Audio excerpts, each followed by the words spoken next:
Oh, hi everybody. I didn't see you there. This is Al over here at Al's Motorcycle Shop, and today we're back on the bobber. I had to spend a couple days working on some other motorcycles, so we're going to get back on this thing, and we're going to. I'll tell you what I'll do. I'll take you on. We'll look at this back brake some more because it's I'm real proud of it. But anyway, we'll take a look at that, and then what we're going to do after that is we're going to go ahead and this bike is I'm about as far as I can go with this bike being on this table. It's a steel bench this bike is sitting on. And I've got to get the rear tire on there so I can get it on both wheels. So what we're going to do is we're going to move the bike over to this bike lift over here. That way I can raise the bike up and down and do whatever needs to be done. So, you know, of course we don't have the cameraman again today, so I'm going to get the camera and it's going to be all over the place. And we'll go back here and I'll explain some stuff to you about this rear brake here. Yeah. Okay, here we go. Let's go back over here. Alright.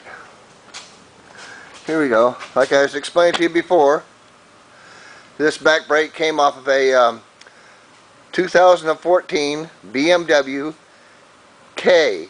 The K model is the water-cooled. The R series BMWs is the two-cylinder air-cooled motorcycles. I do have a little bit of experience with BMWs, and I do work on them from time to time. BMWs and Triumphs is about all, and mostly Harley Davidsons. I have more experience on the Harley Davidsons than anything, but every once in a while I do some things to those two other motorcycles. And no Japanese. If you got a Japanese bike and you need a tire, I can do that because we do tires. But anyway, that's about all we can do with the Japanese motorcycles. So I'll explain to you. Here's the homemade bracket I made, and this part that I've got anchored here, as you see, I made this spacer here, and I put it on the indexer in the milling machine, and I hexed it right here so I could put a wrench on it and turn it. And the spacer is threaded here and here. Now on this side right here, if you can see right through the slot here, I got a shoulder bolt, and I went to the hardware store and got some simple shoulder bolts, and this is off the shelf shoulder. It's called a shoulder bolt, okay? And what this did is it would fit right in here if I can do this with one hand. And see, that allows it to move back and forth, and it's threaded, of course, into this spacer that I made. So you can see the shoulder bolt inside here. I'll put my finger on it. It's here. Now, this shoulder bolt that I used, of course, is bigger than the one I just showed you. It's bigger than this one. This is a 3/8, and the one I used is a 1/2 inch. You go around here and take a look. You see, there's the other end of the shoulder bolts right here. All right. Okay. So I got that secured on there pretty good. And then what I do is, and I got this threaded right in here. So then what I could do is I made a bracket, and I could put this on here. Like I said, I'm doing this one-handed, so it's kind of, I'm doing the one coordinated thing. And this bracket here, I'll back up a little bit. This bracket here is for the pipes. Now on these shovel heads, your pipe, here's the rear manifold. You have to have 3 points to secure these pipes on a shovel head because they're rigid frame. They're rigidly mounted, and if you don't use 3 points, you know, 3 separate points to fasten your exhaust pipe, the thing could fall off on the highway on the way to Sturgis, which we're actually missing the rally right now. But anyway, it fastens here, the rear one does, and it fastens here is the second one, and the third one will be here. So the pipe will run out here, and it'll run up. It'll run up at an angle, you see.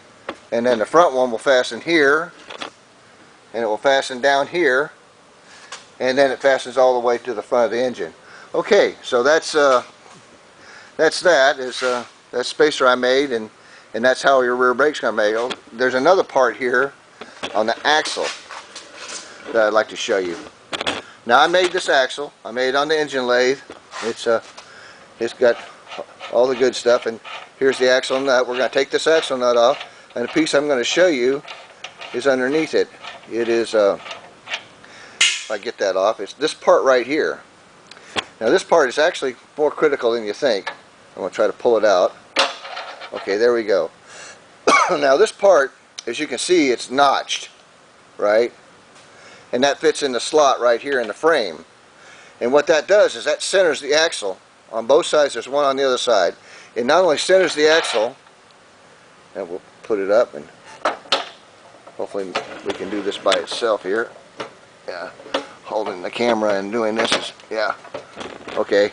Yeah, I wish we had that cameraman. Anyway, it's back in place, and what that does is that centers the axle in one place. It also butts up against this long piece of metal here, and this is all like, looks like a piece of all thread. This is actually called a chain adjuster, and it butts up against here, and it actually you can actually adjust the chain, the wheel back and forth. Okay. So we're going to set this back up over here because we don't have a cameraman today, and we're going to take. Okay, we're ready to go ahead and let me put this nut back on here so it doesn't fall out. Okay, we're ready to go. Alright, so now what we're going to do is we're going to pick the motorcycle up and we're going to put it over on the lift. So I've got it already hooked up to the overhead crane here, and this is how we do it in a real motorcycle shop. We just pick the bike up. Man, I'm about to break out in a sweat, that thing's so heavy. But anyway, we're going to now we're going to move the bike over to the lift. Oh yeah, boy, this is the way to do it right here. Yeah, let's see here. We're going to line it up. Now we've got it lined up, we're going to go ahead and lower the bike.